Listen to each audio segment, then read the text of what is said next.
അഴിമതി വീരന്മാരായ ഒരുപാട് ഉദ്യോഗസ്ഥരെ നമ്മൾ കാണുന്നു. ഇപ്പോൾ തന്നെ കാനറ ബാങ്കിൻ്റെ ആ ഒരു ഒരു ഓഡിറ്റർ കേട്ടോ, ഒരു കോൺട്രാക്റ്റിൽ കൊടുത്തേക്കുന്ന ഓഡിറ്റർ ആരെന്ന് തോന്നുന്നു. ഏതായാലും ആ ഓഡിറ്റർ ഒരു 50,000 രൂപ കൈക്കൂലി വാങ്ങിക്കുന്നത് കൈയോട് കൂടി പോയി വിജിലൻസ് പിടികൂടി. അതൊക്കെ വളരെ അതിശയമാണ് അങ്ങനെയൊക്കെ പിടിക്കുന്നത്. ഒന്നാമത് അതിനകത്ത് എനിക്ക് ഇതിൻ്റെ ലീഗാലിറ്റിയിൽ ഒരു ചെറിയ സംശയമുണ്ട്. അതിനെക്കുറിച്ച് ഞാൻ പറയുന്നില്ല, കാരണം അത് എന്തുമാത്രം നിലനിൽക്കും എന്നുള്ളതിനെക്കുറിച്ച് എനിക്ക് സംശയമുണ്ട്. പിന്നെ ഇതേപോലെ നമ്മൾ ഒരുപാട് പേരെ കാണുന്നു, കൈക്കൂലി വീരന്മാരെ, അഴിമതി വീരന്മാരെ നമ്മൾ ധാരാളം കാണുന്നു. പ്രത്യേകിച്ച് ഉദ്യോഗസ്ഥ വൃന്ദങ്ങൾ. അതും പ്രത്യേകിച്ച് നമ്മൾ പറയുകയാണെങ്കിൽ ഇപ്പോൾ ഈ കസ്റ്റംസ് മേഖലയിലൊക്കെ എന്നൊക്കെ പറഞ്ഞു കഴിഞ്ഞാൽ ഒരുപാട് പേര് അഴിമതി ആരോപണങ്ങളൊക്കെ നേരിടുന്ന ആളുകളുണ്ട്, ധാരാളമുണ്ട്. അവരെ കുറിച്ച് ഒരുപാട് അന്വേഷണങ്ങളൊക്കെ നടക്കാറുമുണ്ട്. CBI അന്വേഷണമൊക്കെ കൂടെ അതിനെ സംബന്ധിച്ച് വരും. അങ്ങനെയുള്ള ഒരു കാലത്ത് ഒരു ഉദ്യോഗസ്ഥനെ കുറിച്ച് പറയാതിരിക്കുന്നത് വളരെ ഒരു സങ്കടകരമായ കാര്യമാണ്. കാരണം എൻ്റെ മുമ്പിൽ ഒരുപാട് പേര് വന്നിട്ടുണ്ട്, ഇങ്ങനെയുള്ള ആളുകൾ ഞാൻ കാണാനിടയായിട്ടുണ്ട് കോടതിയിൽ. ഞാൻ CBI ജഡ്ജായിട്ട് എറണാകുളത്ത് സ്പെഷ്യൽ ജഡ്ജായിട്ട് CBI 1 ഞാൻ ഇരിക്കുമ്പോൾ ഒരു കേസ് വന്നു. അമേരിക്കയിലെ ഒഹയോ എന്ന് പറയുന്ന സ്ഥലം, അമേരിക്ക, അവിടത്തേക്ക് 1146 കോടി രൂപ വിലയുള്ള ഹഷീഷ് കടത്തി എന്നുള്ള ഒരു കേസാണ്. അപ്പോൾ ഇതെങ്ങനെ കൊണ്ടുപോയെന്നുള്ളത് ചോദിച്ചു കഴിഞ്ഞാൽ, കൊണ്ടുപോകുന്നത് നമ്മുടെ കൊച്ചിൻ പോർട്ട് വഴിയാണ് ഇതങ്ങോട്ട് കൊണ്ടുവന്നത്, കയറ്റി അയക്കാനായിട്ട് കൊണ്ടുവന്നതാണ്. അപ്പോൾ കൊണ്ടുവന്നത് ആ കണ്ടെയ്നർ തുറന്ന് പരിശോധിക്കണം എന്ന് പറഞ്ഞു. നോക്കിയപ്പോൾ എന്താ, കണ്ടെയ്നർ എന്ന് പറഞ്ഞാൽ മുഴുവൻ കമ്പിവേലി ചുരുളുകളാണ്, ഒരുപാടെണ്ണം ഉള്ളത്.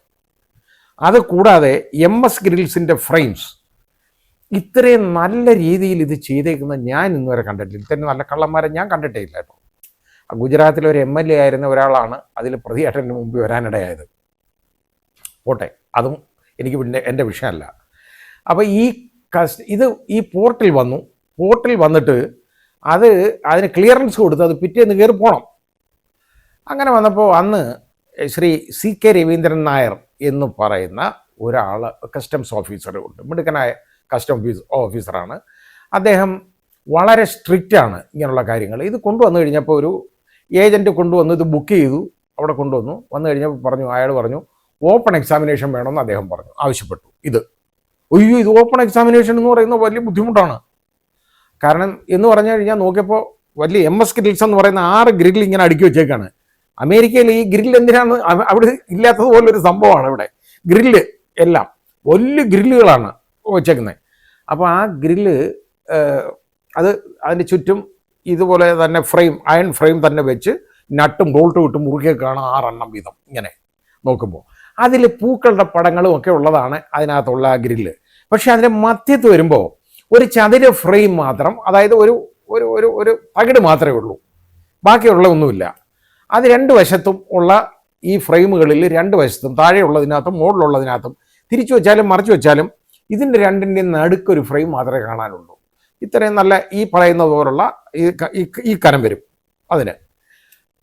അപ്പോൾ ഇത് ആദ്യം ഗ്രില്ല് നോക്കിയപ്പോൾ ഈ മുള്ളു കമ്പി വേലി ഉണ്ടല്ലോ, അത് തുറന്ന് പരിശോധിക്കണമെന്ന് പറഞ്ഞാൽ വലിയ ബന്ധപ്പാടല്ലേ. കമ്പിവേലി ചുരുൾ അഴിക്കുക എന്ന് പറഞ്ഞാൽ എളുപ്പമുള്ള കാര്യമാണോ? അതിന് ഇഷ്ടം പോലെ ആളിനെ വിളിച്ച് അഴിപ്പിക്കാനായിട്ട് ഓർഡർ കൊടുത്തു. അന്ന് വൈകുന്നേരം അദ്ദേഹത്തിനെ അവിടുന്ന് സ്ഥലം മാറ്റി കേട്ടോ.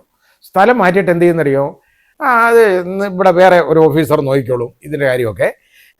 അദ്ദേഹത്തിനെ കസ്റ്റംസിൻ്റെ വിജിലൻസ് വിങ് ഉണ്ട്, അതിലേക്ക് വെച്ചു. അപ്പോൾ അദ്ദേഹത്തിന് വളരെ സൗകര്യമായി.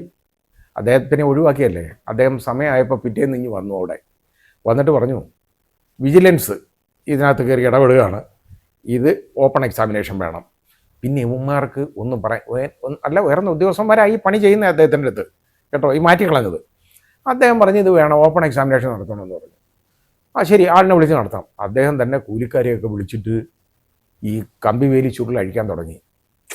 ഒരു 4-5 ചുരുൾ അഴിച്ചു, ഒന്നുമില്ല അതിൽ, കമ്പിവേലി മാത്രമേ ഉള്ളൂ. അവസാനം അദ്ദേഹം തലയും ചൊറിഞ്ഞുകൊണ്ട് വിചാരിച്ച് ഏതായാലും ഇതും അഴിച്ചു. റാൻഡമായിട്ട് ഒരെണ്ണം ചൂണ്ടിക്കാണിച്ചില്ല, അതൊന്നും അഴിക്കാൻ പറഞ്ഞു. അതഴിച്ചപ്പോൾ ഉണ്ട് അതിനകത്തൊരു ചതുരപ്പെട്ടി ഇതിനകത്തിരിക്കുകയാണ് കേട്ടോ. എടുത്ത് നോക്കിയപ്പം അതിനകത്ത് ഹാഷിഷിൻ്റെ സ്ലാബുകൾ ഇങ്ങനെ അടുക്കി വെച്ചേക്കാൻ നിറച്ച് സെല്ലോഫൈൻ ടേപ്പ് നല്ല വൃത്തിയായിട്ട് ഒട്ടിച്ച് റെഡിയാക്കി ലയണും കോബ്രയും 2 ഐറ്റമാണ് യഥാർത്ഥത്തിൽ അന്ന് വരുന്ന ഹാഷിഷ്. ഇതൊക്കെ പാകിസ്ഥാനിലും അഫ്ഗാനിസ്ഥാനിൽ നിന്ന് വരുന്നതാണ്. ഈ മുസ്ലിങ്ങളുള്ള വൈരാഗ്യം അവിടെ മാത്രമേ ഉള്ളൂ. ഈ കാര്യത്തിൽ വൈരാഗ്യമില്ല.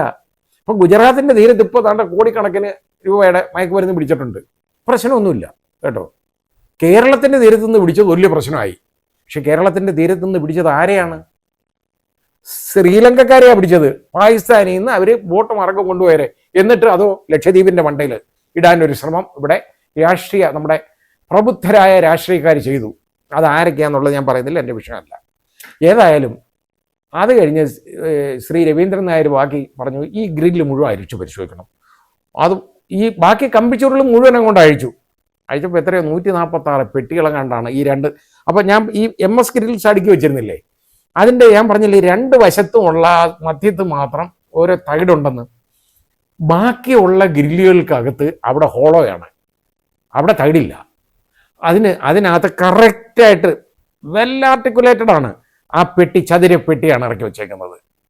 ഗ്രില്ലങ്ങോട്ട് എല്ലാ ഗ്രില്ലിൻ്റെയും ഇല്ല. അതുകൊണ്ട് ആദ്യമൊക്കെ അഴിച്ചാലൊന്നും കിട്ടത്തില്ല, ഇത് ഏതെങ്കിലും എന്നേ ഉള്ളൂ. അവസാനം മുഴുവൻ അഴിച്ചു പരിശോധിച്ചപ്പോൾ 146 പെട്ടികളിലായിട്ടുള്ള ഹഷീഷാണ് പിടികൂടിയത്.